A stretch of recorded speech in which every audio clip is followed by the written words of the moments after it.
श्री मद्भगवद गीता अध्याय 6 श्लोक 44 संबंध। पूर्व श्लोक में भगवान ने यह बताया कि तत्वज्ञ योगियों के कुल में जन्म लेने वाले को पूर्व जन्मकृत बुद्धि संयोग प्राप्त हो जाता है और वह साधन में तत्परता से लग जाता है। अब शुद्ध श्री मानव के घर में जन्म लेने वाले योग भ्रष्ट की क्या दशा होती है, इसका वर्णन आगे के श्लोक में करते हैं। श्लोक इस प्रकार है। श्लोक 44।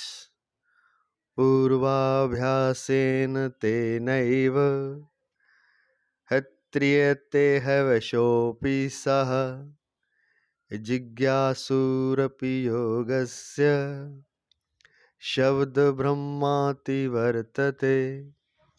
वह श्री मानव के घर में जन्म लेने वाला योग भ्रष्ट मनुष्य भोगों के परवश होता हुआ भी उस पहले मनुष्य जन्म में किए हुए अभ्यास साधन के कारण ही परमात्मा की तरफ खिंच जाता है, क्योंकि योग समता का जिज्ञासु भी वेदों में कहे हुए सकाम कर्मों का अतिक्रमण कर जाता है।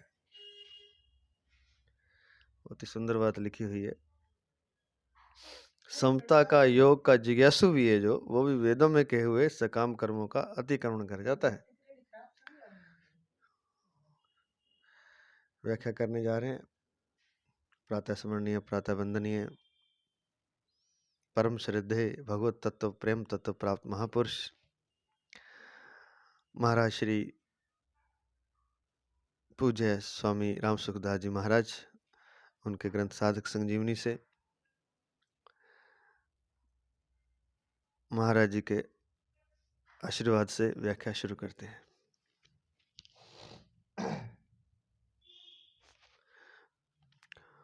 व्याख्या।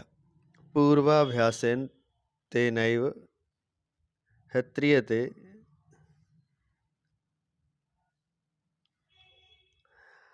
हयवशोऽपि सः। योगियों के कुल में जन्म लेने वाले योग भ्रष्ट को जैसी साधन की सुविधा मिलती है, जैसा वायुमंडल मिलता है, जैसा संग मिलता है, जैसी शिक्षा मिलती है, वैसी साधन की सुविधा वायुमंडल, संग, शिक्षा आदि श्री मानव के घर में जन्म लेने वाले को नहीं मिलती। परंतु स्वर्ग आदि लोकों में जाने से पहले मनुष्य जन्म में जितना योग का साधन किया है, सांसारिक भोगों का त्याग किया है, उसके अंतःकरण में जितने अच्छे संस्कार पड़े हैं, उस मनुष्य जन्म में किए हुए अभ्यास के कारण ही भोगों में आसक्त होता हुआ भी वह परमात्मा की तरफ जबरदस्ती खिंच जाता है।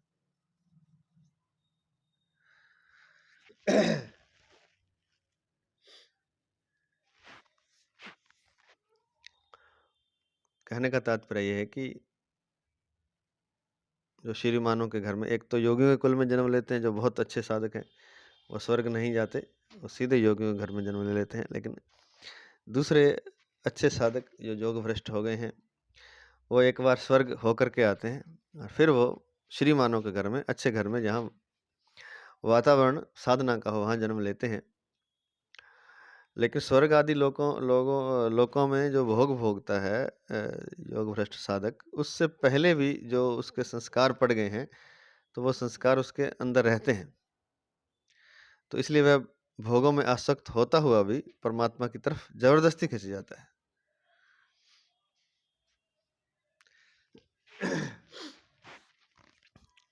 और जो योगियों के कुल में जन्म लेते हैं, वो तो भोगों की तरफ खिंचते ही नहीं है। अवश्योपि कहने का तात्पर्य है कि वह श्री मानव के घर में जन्म लेने से पहले बहुत वर्षों तक स्वर्ग आदि लोकों में रहा है, वहां उसके लिए भोगों की बहुलता रही है, और यहाँ साधारण घरों की अपेक्षा श्री मानव के घरों में भी भोगों की बहुलता है। उसके मन में जो भोगों की आसक्ति है, वह भी अभी सर्वथा मिटी नहीं है, इसलिए वह भोगों के परवश हो जाता है। परवश होने पर भी, अर्थात इंद्रियां, मन आदि का भोगों की तरफ आकर्षण होते रहने पर भी, पूर्व के अभ्यास आदि के कारण वह जबरदस्ती परमात्मा की तरफ खिंच जाता है। कारण यह है कि भोग वासना कितनी ही प्रबल क्यों न हो, पर वह है असत्य है, झूठ है। उसका जीव के सत स्वरूप के साथ कोई संबंध ही नहीं है, चाहे कितना मर्जी आकर्षण हो भोगों का, क्योंकि असत्य है तो सत्य के सामने वह टिकता नहीं है, भोगों का आकर्षण टिकता नहीं है। जितना ध्यान योग आदि साधन किया है, साधन के जितने संस्कार हैं, वे कितने ही साधारण क्यों ना हो, पर वे हैं सत ही। वे सभी जीव के सत स्वरूप के अनुकूल हैं।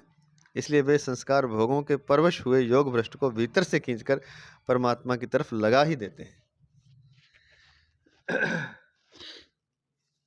तो कहते हैं कि स्वर्ग आदि में जब वो योग भ्रष्ट जाता है, वहाँ भोग भोगता है, भोगों में आसक्त रहता है, लेकिन जब वो धरती पर आता है तो वह श्रीमानों के घर में, श्रीमानों से तात्पर्य है जहाँ ऐश्वर्यशाली घरों में, जहाँ धन आदि की भी सुविधा है और वातावरण भी अच्छा है, तो वहाँ दूसरे घरों की अपेक्षा तो भोग की सुविधाएं ज़्यादा हैं, क्योंकि श्रीमानों का घर है, ऐश्वर्यशाली घर है। तो इतना भोगों का आकर्षण होते हुए भी वो जबरदस्ती परमात्मा की तरफ खींचा जाता है अपने पूर्व संस्कार के कारण, क्योंकि जो परमात्मा के संस्कार हैं, जो साधना के संस्कार हैं, वो सत हैं। तो सत हमेशा ही भारी होता है असत्य से। भारी कह लें या उसमें ज़्यादा आकर्षण होता है, क्योंकि झूठ तो झूठ है ना, झूठ की सत्ता कब तक रहेगी, चाहे कितना ही भोग का आकर्षण हमें दिखाई देता हो, असत तो असत ही है। तो सत्य जो है वो खींच लेता है। और यहाँ एक और बात बताई है कि साधन के जितने संस्कार हैं वे कितने ही साधारण से क्यों ना हो, साधारण क्यों ना हो, पर वे हैं सत ही। वे सभी जीव के सत स्वरूप के अनुकूल हैं। इसलिए वे संस्कार भोगों के परवश हुए योग भ्रष्ट को भीतर से खींचकर परमात्मा की तरफ लगा ही देते हैं। तो इसलिए स्वल्प स्वल्पमस्य धर्मस्य त्रायते महतो भयात। पूरा श्लोक शायद इस प्रकार ही है कि थोड़ा सा भी धर्म का अनुष्ठान किया जाए तो वो बड़े महान भय से रक्षा कर लेता है। ये हम पीछे शायद दूसरे तीसरे अध्याय में कर चुके हैं। तो ऐसी बात है, क्योंकि जो सत्य है वो सत्य में एक वो परमात्मा शक्ति के अनुकूल है, हमारे स्वरूप के अनुकूल है। जो सत्य है, जो साधन है, तो वह अपने आप खींच लेता है, क्योंकि उसकी शक्ति तो अनंत है, परमात्मा की शक्ति से जुड़ा हुआ सत्य है। आगे चलते हैं। जिज्ञासुरपि योगस्य शब्द ब्रह्माति वर्तते। इस प्रकरण में अर्जुन का प्रश्न था कि साधन में लगा हुआ शिथिल प्रयत्न वाला साधक अंत समय में योग से विचलित हो जाता है, तो वह योग की संसिद्धि को प्राप्त न होकर किस गति को जाता है, अर्थात उसका कहीं पतन तो नहीं हो जाता। इसके उत्तर में भगवान ने इस लोक में और परलोक में योग भ्रष्ट का पतन न होने की बात इस श्लोक के पूर्वार्ध तक कही। अब इस श्लोक के उत्तरार्ध में योग में लगे हुए योगी की वास्तविक महिमा कहने के लिए योग के जिज्ञासु की महिमा कहते हैं।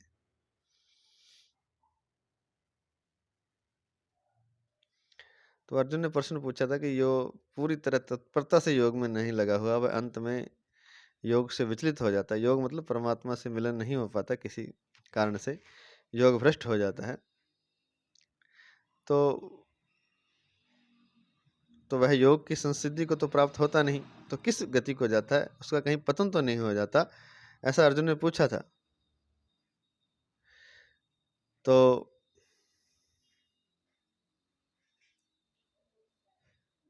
उसका पतन नहीं होता, यह बात भगवान ने कही। अब इस श्लोक के उत्तरार्ध में योग में लगे हुए योगी की वास्तविक महिमा कहने के लिए योग के जिज्ञासु की महिमा कहते हैं। जिज्ञासुरपि योगस्य ब्रह्म शब्द ब्रह्माति वर्तते। जब योग का जिज्ञासु भी वेदों में कहे हुए सकाम कर्म और उनके फलों का अतिक्रमण कर जाता है, अर्थात उनसे ऊपर उठ जाता है, फिर योग भ्रष्ट के लिए तो कहना ही क्या है। अर्थात उसके पतन की कोई शंका ही नहीं है, वह योग में प्रवृत्त हो चुका है, अतः उसका तो अवश्य उद्धार होगा ही। यह बहुत बड़ी बात जो अभी शब्द में भी शुरू में भी हमने कही थी, कि श्लोक में कही थी, श्लोक के अर्थ में, कि योग का जिज्ञासु जिसके भीतर परमात्मा से मिलन की अर्थात योग की जिज्ञासा भी पैदा हो गई कि मैंने परमात्मा को पाना है, केवल मात्र इतनी जिज्ञासा भी पैदा हो गई, वो भी वेदों में कहे हुए सकाम कर्म और उनके फलों का अतिक्रमण कर जाता है। ये बहुत बड़ी बात है। जितने भी सकाम कर्म हैं जो वेदों में कहे गए हैं, स्वर्ग आदि भी सकाम कर्म के अंतर्गत ही आते हैं, और जो उनके फल हैं, मतलब जैसे किसी ने यज्ञ किया और स्वर्ग भोगना चाहता है तो सकाम कर्म हो गया।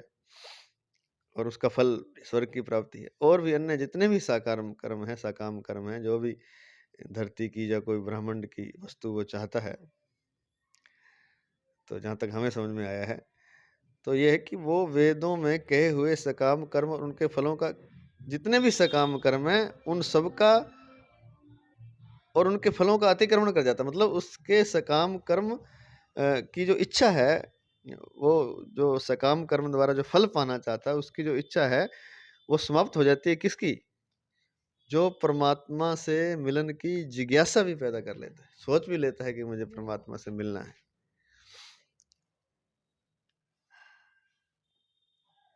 जब योग का जिज्ञासु भी वेदों में कहे हुए सकाम कर्म और उनके फलों का अतिक्रमण कर जाता है, अर्थात उनसे ऊपर उठ जाता है, फिर योग भ्रष्ट के लिए तो क्या है, योग भ्रष्ट तो साधना कर रहा है, जिज्ञासु तो ऊपर है, आगे है योग भ्रष्ट, तो फिर उसके पतन की तो कोई शंका ही नहीं। वह योग में प्रवृत्त हो चुका है, उसका तो अवश्य उद्धार होगा ही। यहाँ जिज्ञासु रूपी योगस्य पदों का अर्थ होता है कि जो अभी योग भ्रष्ट भी नहीं हुआ है और योग में प्रवृत्त भी नहीं हुआ है, परंतु जो योग समता को महत्व देता है और उसको प्राप्त करना चाहता है। जिज्ञासु रूपी योगस्य अभी योग भ्रष्ट भी नहीं हुआ है और योग में प्रवृत्त भी नहीं हुआ है, अभी प्रवृत्ति नहीं हुआ, परंतु जो योग समता को महत्व देता है और उसको प्राप्त करना चाहता है। योग अर्थात समता, समता के बारे में पहले काफी बता चुके हैं। लाभ हानि, यश अपयश, जीवन मृत्यु, सुख दुख आदि में सम रहना ही समता है। शीत उष्ण आदि सब, मान अपमान, निंदा स्तुति, सब में सम रहता है और समता का तो महत्व भी बहुत ज्यादा है। लेकिन यहाँ समता में स्थित तो नहीं हुआ, लेकिन परंतु जो योग अर्थात समता को महत्व देता है और उसको प्राप्त करना चाहता है, ऐसा योग का जिज्ञासु भी शब्द ब्रह्म का अर्थात वेदों के सकाम कर्म के भाग का अतिक्रमण कर जाता है। योग का जिज्ञासु वह है जो भोग और संग्रह को साधारण लोगों की तरह महत्व नहीं देता, प्रत्युत उनकी उपेक्षा करके योग को अधिक महत्व देता है। योग का जिज्ञासु वह है जो भोग और संग्रह को साधारण लोगों की तरह महत्व नहीं देता, प्रत्युत उनकी उपेक्षा करके योग को अधिक महत्व देता। बहुत ही शानदार बात लिखी है, ये हमारी कसौटी भी है। एक अच्छे साधक की पता कैसे चले कि अच्छा साधक है? अच्छे साधक की ये कसौटी है कि वह भोग और संग्रह को अन्य लोगों की तरह, साधारण लोगों की तरह महत्व तो देता है, लेकिन जैसे लोग लगे हुए हैं भोग और संग्रह में, भोग भोग भोग, ये भोगना वो भोगना, शब्द स्पर्श रस रूप गंध विषय भोग, और वो इकट्ठा कर लो इकट्ठा कर लो, इतना वो महत्व तो देता, लेकिन इतना नहीं। उसकी भोग और संग्रह के प्रति रुचि कम होती है, प्रत्युत उनकी उपेक्षा करके योग को अधिक महत्व, पर योग की तरफ उसकी पूरी रुचि होती है कि परमात्मा की प्राप्ति करनी है, और प्रतिदिन कुछ करता भी है, ध्यान योग जो भी है।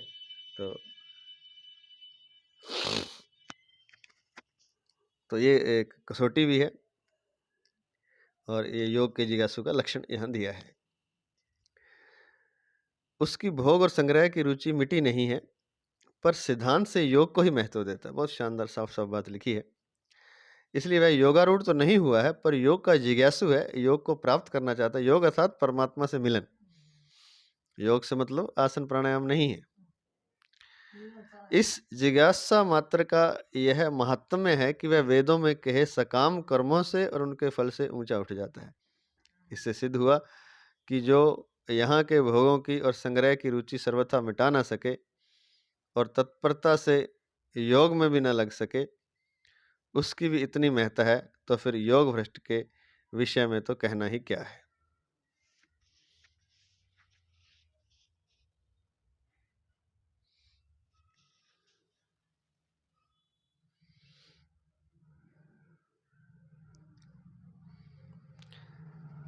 बहुत शानदार बात लिखी है कि इससे सिद्ध हुआ कि जो यहाँ के भोगों की और संग्रह की रुचि सर्वथा मिटा ना सके और तत्परता से योग में भी न लग सके, उसकी भी इतनी महत्ता है, तो फिर योग भ्रष्ट के विषय में तो कहना ही क्या है।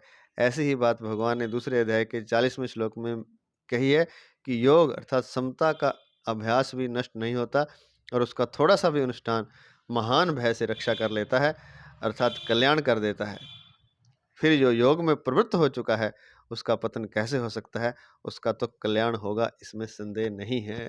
अभी हम जिस श्लोक की बात कर रहे थे उसी का उदाहरण दिया है महाराज जी ने कि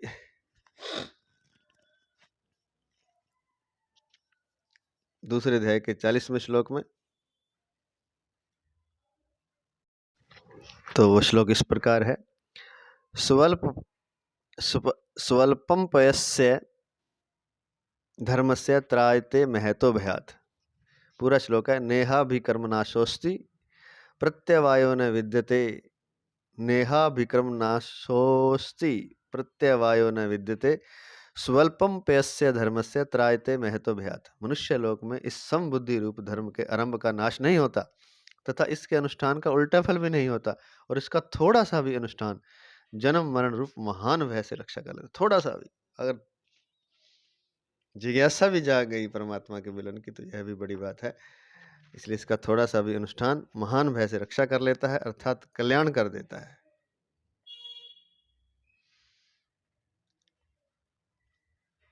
फिर जो योग में प्रवृत्त हो चुका है उसका पतन कैसे हो सकता है, उसका तो कल्याण होगा ही, इसमें संदेह नहीं है। अब है विशेष बात। नंबर 1, योग भ्रष्ट। बहुत विशेष, नंबर 1 विशेष बात में नंबर 1, योग भ्रष्ट बहुत विशेषता वाले मनुष्य का नाम है। कैसी विशेषता कि मनुष्यों में हजारों और हजारों में कोई एक सिद्धि के लिए यत्न करता है। गीता 7वें अध्याय का 3रा श्लोक, तथा सिद्धि के लिए यत्न करने वाला ही योग भ्रष्ट होता है।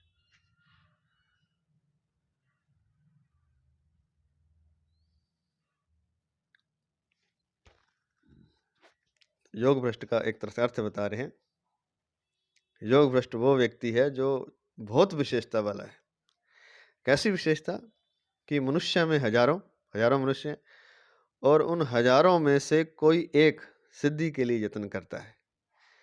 कहने का तात्पर्य जहाँ तक हमें समझ में आया कि मनुष्य में करोड़ों मनुष्य हैं, उनमें से हजारों मनुष्य परमात्मा के बारे में विचार करते हैं, सोचते हैं, और उन हजारों में से कोई एक परमात्मा प्राप्ति की सिद्धि के लिए यत्न करता है, तथा सिद्धि के लिए यत्न करने वाला ही योग भ्रष्ट होता है। जो यत्न कर जो घुड़सवारी करेगा वही तो गिरेगा, जो चढ़ा ही नहीं घोड़े पर वो गिरेगा क्या? तो योग भ्रष्ट तो वही होगा ना जो जिसने सिद्धि के लिए यत्न किया है। तो हजारों मनुष्यों में और उन हजारों में से कोई एक सिद्धि के लिए यत्न करता है, तथा सिद्धि के लिए यत्न करने वाला ही योग भ्रष्ट होता है। योग में लगने वाले की बड़ी महिमा है। इस योग का जिज्ञासु भी शब्द ब्रह्म का अतिक्रमण कर जाता है।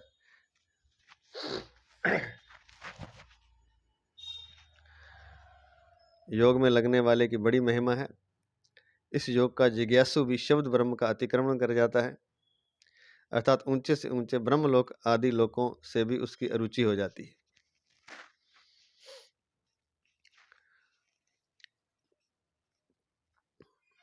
योग में लगने वाले की बड़ी महिमा है।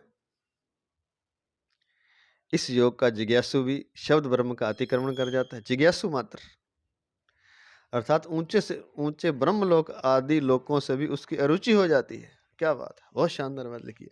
शब्द ब्रह्माति वर्तते, वेदों में कहे हुए सकाम कर्मों का अतिक्रमण कर जाता है।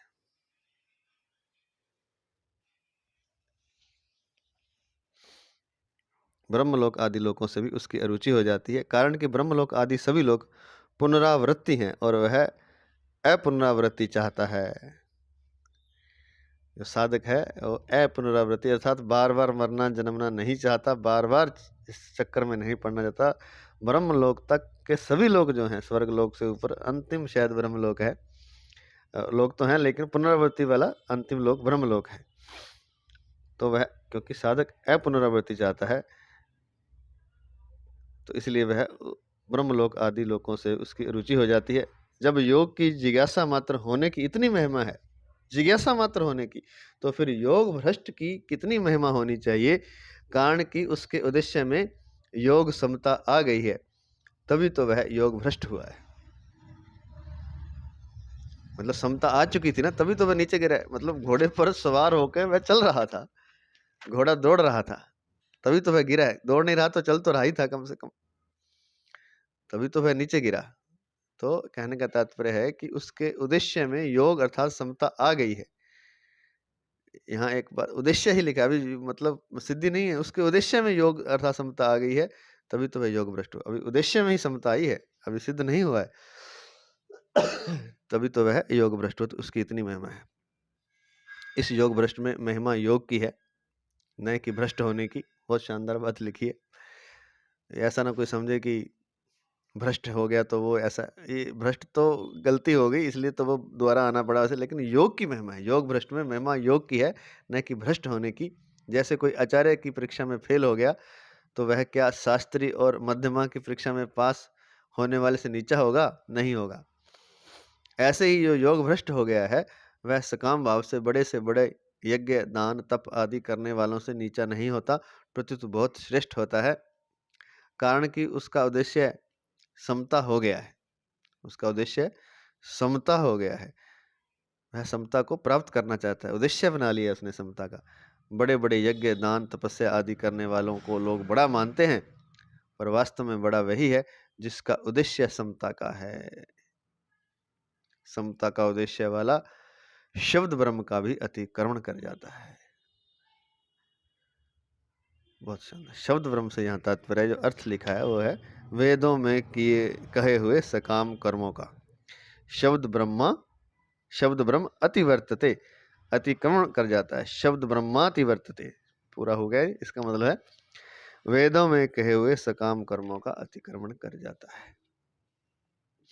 इस योग भ्रष्ट के प्रसंग से साधकों को उत्साह दिलाने वाली एक बड़ी विचित्र बात मिलती है कि अगर साधक हमें तो परमात्मा की प्राप्ति ही करनी है ऐसा दृढ़ता से विचार कर ले तो वे शब्द ब्रह्म का अतिक्रमण कर जाएंगे। यही बात हम कह रहे थे, महाराज जी ने लिखी है कि दृढ़ता से अगर विचार कर ले कि मुझे तो परमात्मा की प्राप्ति ही करनी है, ऐसा दृढ़ता से विचार कर ले तो वे शब्द ब्रह्म का अतिक्रमण कर जाएंगे। नंबर 2, यदि साधक आरंभ में समता को प्राप्त ना भी हो कर सके तो भी उसको अपनी रुचि या उद्देश्य समता प्राप्ति का ही रखना चाहिए, जैसा कि गोस्वामी तुलसीदास जी कहते हैं। तो समता को प्राप्त ना कर, लेकिन उद्देश्य रखना भी बहुत बड़ी बात है। जैसे गोस्वामी तुलसीदास जी कहते हैं रामचरितमानस के पहले 1:8:4 में, पहले कांड के 8वें दोहे के आगे चौथी चौपाई में, मति अति नीच ऊंची रुचि आछी, चाहिए अमीय जग जुरे न छाछी। तात्पर्य यह है कि साधक चाहे जैसा हो पर उसकी रुचि या उद्देश्य सदैव ऊंचा रहना चाहिए। साधक की रुचि या उद्देश्य पूर्ति की लगन जितनी तेज तीव्र होगी उतनी ही जल्दी उसके उद्देश्य की सिद्धि होगी। भगवान का स्वभाव है कि वे यह नहीं देखते कि साधक करता क्या है, परंतु यह देखते हैं कि साधक चाहता क्या है। बहुत सुंदर बात है। चाहिए अमी जग जुरे न छाछी, वो तो अमृत चाहता है, और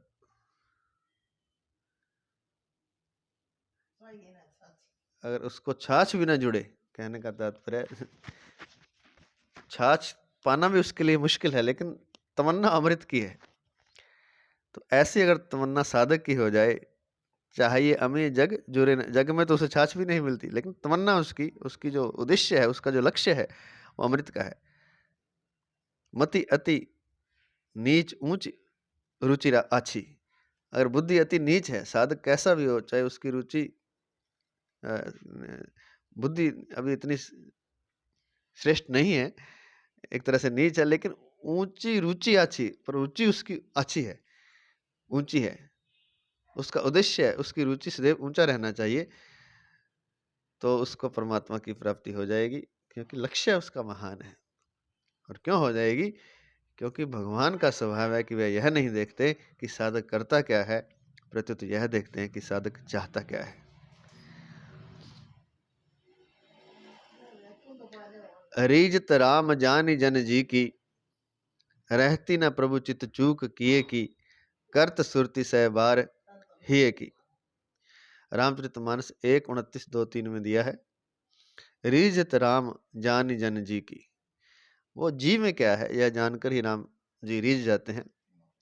रहती न प्रभु चित चूक किए की, आपसे गलतियां कितनी हो गई हैं, कितनी चूक की आपने, इसकी रहती न प्रभु चित चूक किए की। आपने जो चूक की है, जो गलती की है, उसको प्रभु अपने हृदय में स्थान ही नहीं देते। वो तो आपका मन जानते हैं, वो आपका उद्देश्य देखते हैं, आपका भाव देखते हैं। करत सुरति सह बार हिये की। और एक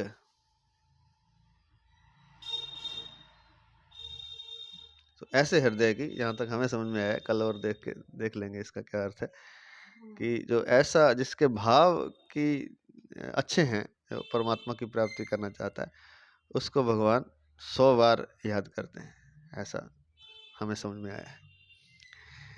एक प्रज्ञा चक्षु संत रोज मंदिर में, अर्थात भगवत विग्रह का दर्शन करने जाया करते थे। प्रज्ञा चक्षु अर्थात उनकी आंखों से दिखाई नहीं देता था। एक दिन जब वे मंदिर गए, तब किसी ने पूछ लिया कि आप यहाँ किस लिए आते हैं।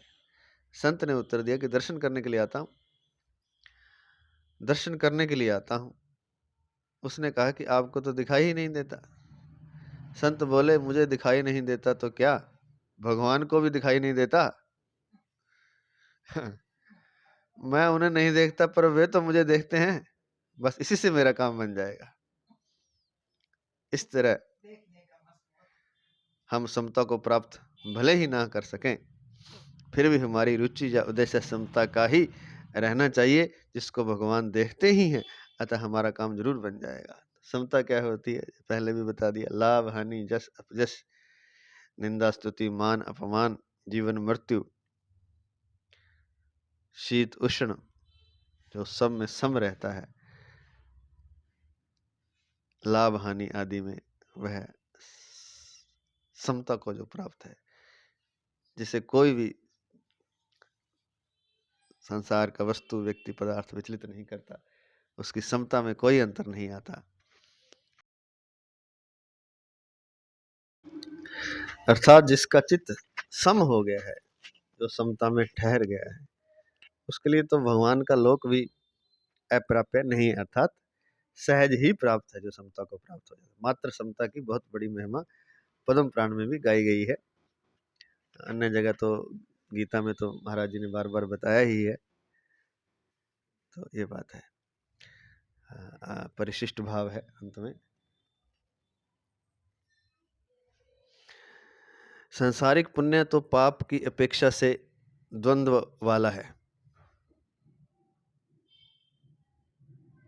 संसारिक पुण्य तो पाप की अपेक्षा से द्वंद्व वाला है, पर भगवान के संबंध अर्थात सत्संग, भजन आदि से होने वाला पुण्य योग्यता समर्थ्य से होने वाला पुण्य अर्थात योग्यता समर्थ्य जो है वह विलक्षण है। इसलिए संसारिक पुण्य मनुष्य को भगवान में नहीं लगाता, पर भगवत संबंधी पुण्य मनुष्य को भगवान में ही लगाता है। यह पुण्य फल देकर नष्ट नहीं होता। गीता 2 अध्याय का 40वां श्लोक अभी हमने किया था।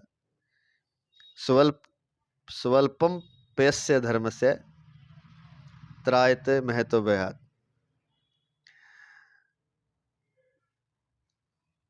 यह पुण्य फल देकर नष्ट नहीं होता।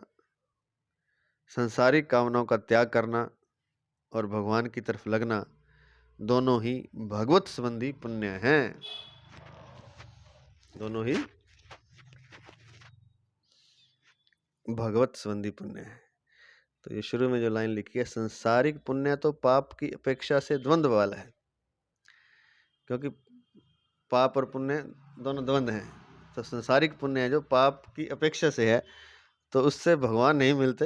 हाँ, संसारिक पुण्य से हाँ संसारिक चीजें मिल जाएंगी, पर कहते हैं कि भगवान के जो संबंध है, जैसे सत्संग है, भजन है आदि से होने वाला जो पुण्य है, अर्थात जो योग्यता समर्थ है, वो विलक्षण है।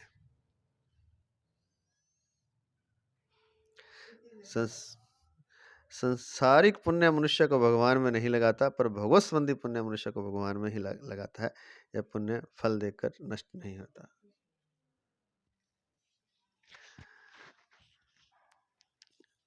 पूर्वाभ्यासेन तेनैव पदों का तात्पर्य है कि वर्तमान जन्म में सत्संग, सच्चर्चा आदि न होने पर भी केवल पूर्वाभ्यास के कारण वह परमात्मा में लग जाता है।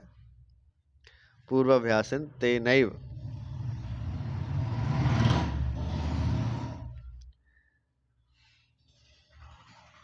पहले मनुष्य जन्म में किए हुए अभ्यास के कारण ही, पूर्वाभ्यासेन तेनैव, उस जन्म में किए गए अभ्यास के कारण। पदों का तात्पर्य है कि वर्तमान जन्म में सत्संग, सच्चर्चा आदि न होने पर भी केवल पूर्वाभ्यास के कारण वह परमात्मा में लग जाता है। इस पूर्वाभ्यास में क्रिया अर्थात प्रवृत्ति नहीं है, प्रत्युत गति है। गति है, कुछ स्टार लिख के दिया है नीचे। गति और प्रवृत्ति का भेद जानने के लिए 15वें अध्याय के 6ठे श्लोक का परिशिष्ट भाव देखना चाहिए। इसको जब आएगा तब देखेंगे या कल देख लेंगे। तो इस पूर्वाभ्यास में क्रिया अर्थात प्रवृत्ति नहीं है, प्रत्युत गति है। जिज्ञासुरपि योगस्य शब्द ब्रह्माति वर्तते में भी क्रिया वाला अभ्यास न होकर गति वाला अभ्यास है। तात्पर्य है कि इस अभ्यास में प्रयत्न भी नहीं है और कर्तृत्व भी नहीं है, पर गति है।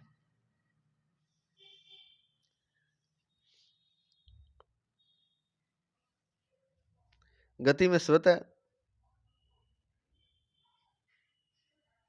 परमात्मा की ओर खींचने की शक्ति है। क्रिया वाला अभ्यास किया जाता है और गति वाला अभ्यास स्वतः होता है।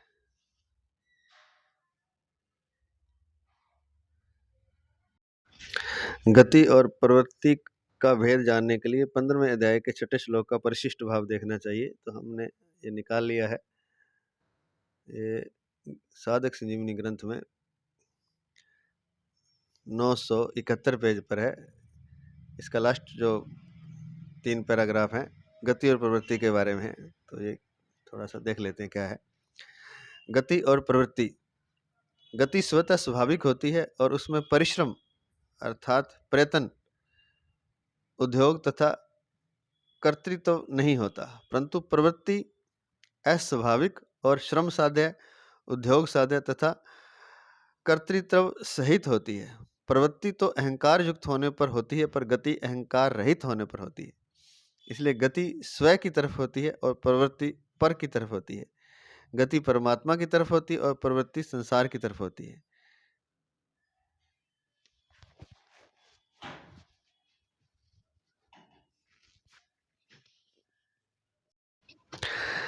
गति परमात्मा की तरफ होती है और प्रवृत्ति संसार की तरफ होती है। गति चिन्मयता की तरफ होती है और प्रवृत्ति जड़ता की तरफ होती है।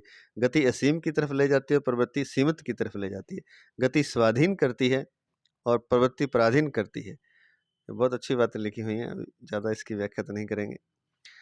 भोग तथा संग्रह का सुख चाहने पर प्रवृत्ति होती है और दूसरे को सुख देने पर गति होती है। इसका पैराग्राफ का सार ये है कि संसार में अगर आपने लगना है तो आपको मेहनत करनी पड़ती है, श्रम, उद्योग और कर्तापन रहता है, लेकिन परमात्मा में लगना नहीं है। परमात्मा में तो स्वतः गति हो रही है, आपको केवल प्रयास रहित हो जाना है। कहने का तात्पर्य ये, गति स्वतः और गति परमात्मा की तरफ होती है, अभी बता दिया, स्वयं की तरफ होती है, सब कुछ बता दिया। गति स्वतः स्वाभाविक होती है, वो उसमें कुछ नहीं करना, उसमें परिश्रम, प्रयत्न, उद्योग तथा कर्तृत्व नहीं होता है। ये थोड़ी सी हमारी भ्रांति है कि परमात्मा को पाना होता है, बल्कि संसार की तरफ जो आपकी प्रवृत्ति है उसको हटाना है। परमात्मा की तो गति अपने आप हो जाएगी। और अंत में जो लिखा है कि भोग तथा संग्रह का सुख चाहने पर प्रवृत्ति होती है और दूसरे को सुख देने पर गति होती है। अगर खुद का सुख चाह रहे हैं तो प्रवृत्ति होगी, श्रम लगेगा, मेहनत लगेगी। लेकिन अगर दूसरे को सुख देना चाहते हैं तो स्वतः ही गति हो जाएगी, उसमें मेहनत नहीं लगती है। दूसरे पैराग्राफ में लिखते हैं, गति का उद्गम स्थान सत है और प्रवृत्ति का उद्गम स्थान असत है। जैसे गंगा का उद्गम स्थान गंगोत्री है। अगर गंगा को रोककर एक ऐसा बांध बना दिया जाए जो गंगोत्री से भी ऊंचा हो, तो गंगा का जल स्वतः अपने उद्गम स्थान गंगोत्री की तरफ जाएगा। इस प्रकार गंगा अपने उद्गम स्थान की ओर जाना इस प्रकार गंगा का अपने उद्गम स्थान की ओर जाना गति है।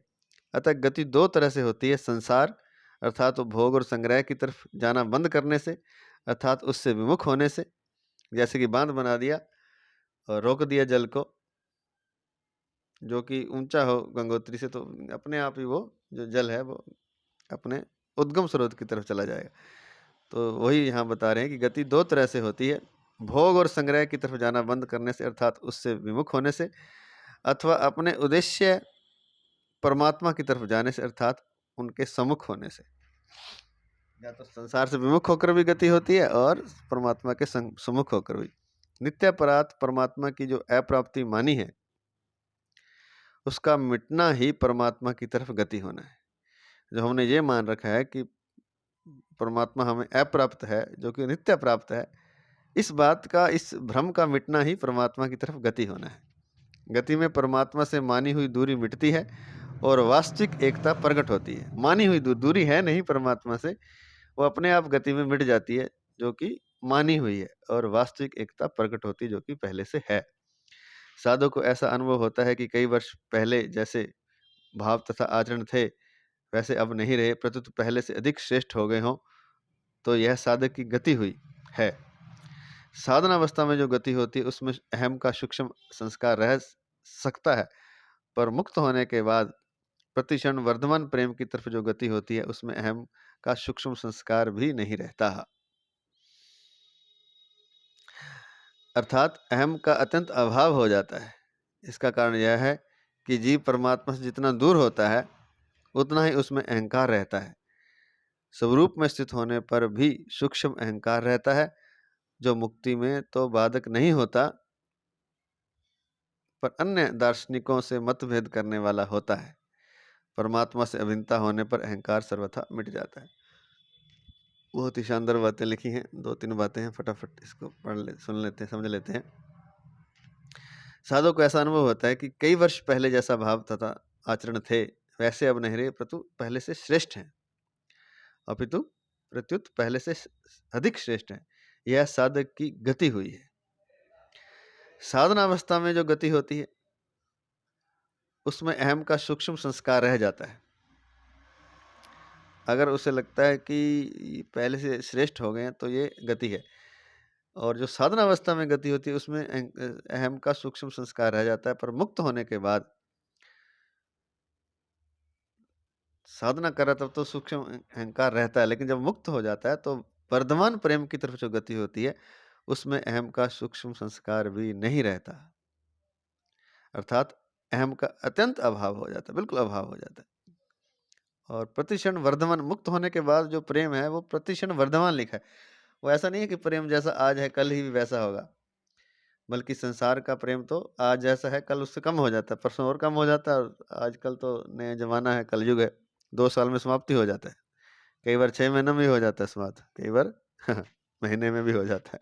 पहले प्रेम तो फिर भी जीवन भर चल जाते थे, लेकिन परमात्मा को जो प्रेम है वो प्रतिक्षण वर्धमान है, जैसा आज है वैसा कल नहीं है, कल उससे बढ़कर है और परसों और बढ़कर है, वो प्रतिक्षण वर्धमान हो रहा है, वो बढ़ोतरी की तरफ जा रहा है, और उसमें सूक्ष्म अहंकार भी नहीं रहता, अत्यंत अभाव हो जाता है अहंकार का। इसका कारण यह है कि जीव परमात्मा से जितना दूर होता है उतना ही उसमें अहंकार रहता है। ये खास बात है, जितना हम परमात्मा से दूर होते हैं उतने ही अहंकारी होते हैं, जितने हम परमात्मा के पास चलते चलते हैं उतना हमारा अहंकार कम हो जाता है। स्वरूप में स्थित होने पर भी सूक्ष्म अहंकार रहता है, जब हम अपने स्वरूप में स्थित हो तब भी सूक्ष्म अहंकार रहता है, जो मुक्ति में बाधक तो नहीं है, पर अन्य दार्शनिक भेद हो जाते हैं, उससे दार्शनिकों से मतभेद करने वाला होता है। उसका विचार कुछ होता है, दूसरे का विचार कुछ होता है, क्योंकि वो अपने तरीके से परमात्मा के स्वरूप को देखता है, अनुभव करता है। परमात्मा से अभिन्नता होने पर अहंकार सर्वथा मिट जाता है। आज इतना ही। जय श्री कृष्ण, जय श्री कृष्ण, जय श्री कृष्ण।